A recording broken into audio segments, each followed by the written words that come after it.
अस्सलाम वालेकुम viewers, rich Pakistan का नया एपिसोड लिए मैं हूं आपका मेजबान अब्दुर्रहमान। आइए डिस्कस करते हैं आज की दो इंटरेस्टिंग न्यूज। पाकिस्तान में 1 ट्रिलियन क्यूबिक फीट से जायद गैस की हामिल गैस फील्ड को फुली डेवलप करने का ऐलान किया गया है।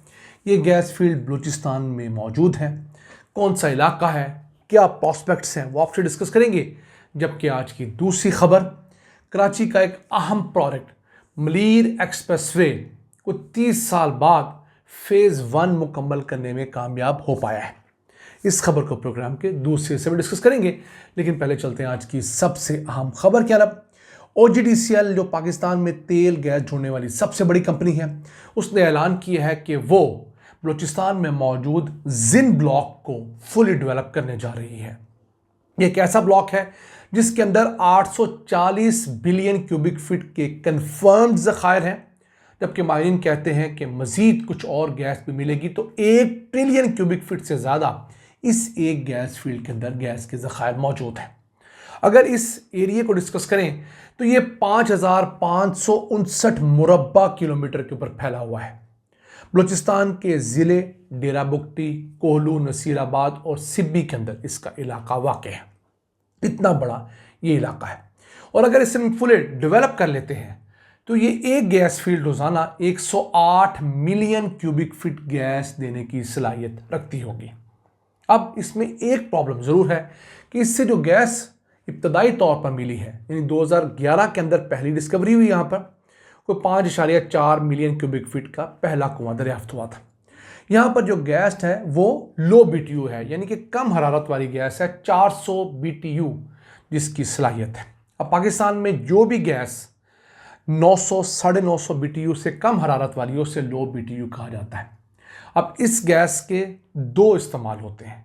एक तो उसी गैस फील्ड के अंदर पावर प्लांट लगा के इससे बिजली पैदा कर ली जाए और बिजली पूरे पाकिस्तान में, पूरे मुल्क में तरसील कर दी जाए। दूसरा तरीका ये होता है कि इस लो BTU गैस के अंदर कार्बन मोनोऑक्साइड और चंद दीगर कसाफ़तों की जो है वो मिलावट हुई होती है कुदरती तौर पर। अगर आप इसमें से कार्बन मोनोऑक्साइड की ख़ास मिकदार और दूसरी जो गैसेस हैं, जो नुकसानदेह गैसेस हैं, उनको निकाल लें तो यही लो BTU gas high BTU gas में कन्वर्ट हो जाती है। फिर इसे मेन पाइपलाइन के अंदर शामिल किया जा सकता है।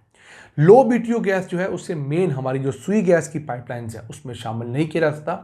वो एक तो उसकी कैलोरिक वैल्यू कम होती है, बहुत ज़्यादा गैस इस्तेमाल होगी तो हीट उतनी देगी जितनी नॉर्मल सुई गैस देती है। दूसरा, ये नुकसानदेह ज़्यादा होती है। एक अच्छा आगाज़ है OGDCL की तरफ से, जो पाकिस्तान में तेल और गैस ढूंढने वाली सबसे बड़ी कंपनी है, और इस कंपनी ने गुज़िश्ता 18 माह के दौरान पाकिस्तान के अंदर 7 नई डिस्कवरीज की हैं। मैं पिछले 1.5 साल की बात कर रहा हूँ। अगर पिछले साल की बात करें, सन 2024 की, तो उस साल पाकिस्तान में 20 नई गैस और तेल की दरियाफ्तें हुई थी। ये पाकिस्तान के लिए बड़ा अहम साल रहा। मेरी होश में सबसे ज़्यादा गैस डिस्कवरीज पिछले साल हुई थी, नंबर ऑफ डिस्कवरीज के हिसाब से। अब गैस जितनी मिली है, क्या उतनी गैस किसी और साल में मिली, वो भी डिबेटेबल इशू है, मैं उसको कैलकुलेट नहीं कर सका। लेकिन फिर भी 20 डिस्कवरीज होना पाकिस्तान जैसे मुल्क में एक बड़ी बात है। हमारे यहाँ साल के अंदर 10, 11, 12 मैक्सिमम डिस्कवरीज हुआ करती थी। 2023 के साल में तो सिर्फ 8 डिस्कवरीज हुई थी। तो एक अच्छी चीज़ है कि पाकिस्तान में अब इस तरफ ट्रेंड चल रहा है। फिर इसके साथ साथ इस कंपनी ने पिछले ही साल 2 और माइलस्टोन्स अचीव किए हैं। एक बंद पड़ी गैस फील्ड थी, खेवाड़ी गैस फील्ड, उससे रिवाइज किया है, रिजुविनेट किया है। 2012 से कुछ मसाइल थे, बंद थे, उससे अब 10 मिलियन क्यूबिक फीट गैस हासिल होना शुरू हुई है। अब मज़ीद वहाँ पर ड्रिलिंग्स की जाएंगी, मज़ीद एक्सप्लोरेशन होगी तो मज़ीद ये गैस बढ़ेगी। फिर झलमक्सी बलूचिस्तान के अंदर एक गैस फील्ड थी, उसका कुछ तनाज़ा था, पाइपलाइन बिछाने के इश्यूज़ थे, उसे सॉर्ट आउट किया गया। तो अब वहाँ से भी 13.7 मिलियन क्यूबिक फीट गैस और 45 बैरल तेल हासिल होना शुरू हुआ है। तो ये वो छोटे छोटे कतरे हैं जिनको अगर हम जमा करेंगे तो तब जाकर हमारी बाल्टी भरेगी। अभी समझ लीजिए, जितनी गैस डिस्कवरीज हो रही हैं ये हमारी ज़रूरत की 1/4 है, 1/4 है, 25% है। हमें इससे 4 गुना ज़्यादा डिस्कवरीज चाहिए अगर पाकिस्तान ने गैस की पैदावार में खुद कफील होना है, तेल की पैदावार में खुद कफील होना है। क्यों? गैस का हमारा इंपोर्ट बिल $4 बिलियन का हो चुका है। तेल का अगर इंपोर्ट बिल डालें तो वो तकरीबन कोई 13-14 बिलियन डॉलर्स का है इन कम प्राइसेस के होते हुए। जब ये प्राइसेस बढ़ जाती हैं तो हम लोगों ने एक साल के अंदर 25 से 27 बिलियन डॉलर्स तेल और गैस की इंपोर्ट पर भी खर्च किए हैं। तो अगर हम इन चीज़ों में खुद कफील होंगे तो ऑटोमेटिकली हमारे खसारे भी ख़त्म हो जाएंगे और हम फराटे बनना शुरू होंगे। आइए चलते हैं आज की दूसरी अहम खबर की तरफ। सिंध के अंदर मलीर एक्सप्रेस वे का फ़ेज़ 1 मुकम्मल हुआ, उसका इफ्तिताह कर दिया गया है। अब वैसे मलीर एक्सप्रेस वे कोई 39 किलोमीटर तवील एक रोड है, 3 लेन्स जाने के लिए, 3 आने के लिए, और इसका मकसद ये बताया जा रहा है कि शहर के अंदर तेज़ तरीन मोबिलिटी को कायम किया जाए। अब ये कोरंगी के अंदर शुरू होती है, DHA जहाँ पर है, DHA से ये बहरिया टाउन M9 जो मोटरवे है वहाँ तक आती है। इस पर तनकीद ये भी हो रही है कि ये जनाब अमीरों के लिए बनाई गई है। ये बनाई गई है DHA के रहने वालों को बहरिया टाउन और DHA सिटी से जोड़ने के लिए, जैसे आप नक्शे पे देख सकते हैं। तो इसका भी फ़ेज़ 1 9.1 किलोमीटर का मुकम्मल हुआ है। अभी हुकूमत सिंध का कहना है कि मार्च 2025 तक हम ये पूरी खोल देंगे। कुछ फ़ायदे लोगों को भी हो रहे हैं कि जहाँ पहले 2 इलाकों के दरमियान ट्रैवलिंग पर 1 घंटा सर्फ होता था, अब आप 5 से 10 मिनट के अंदर बहुत तेज़ी से ट्रैवल करते हैं।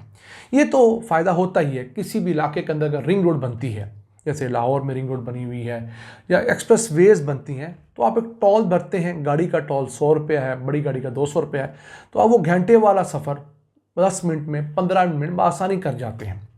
तो हम क्या करें, जिस मुल्क में हम रहते हैं उसके अंदर उमरा के लिए ज़्यादा चीज़ें बनती हैं।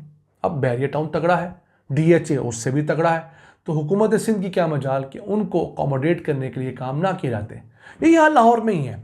अगर लाहौर में आप आएँ और आप शौकत खानम से रायमंड रोड की तरफ जाएँ तो जो रोड रीवैम्प की गई है उसमें वलेंशिया टाउन वाला जो एक गोल चक्कर था उसे ख़त्म करके वहाँ पर एक यू टर्न बनाया गया है।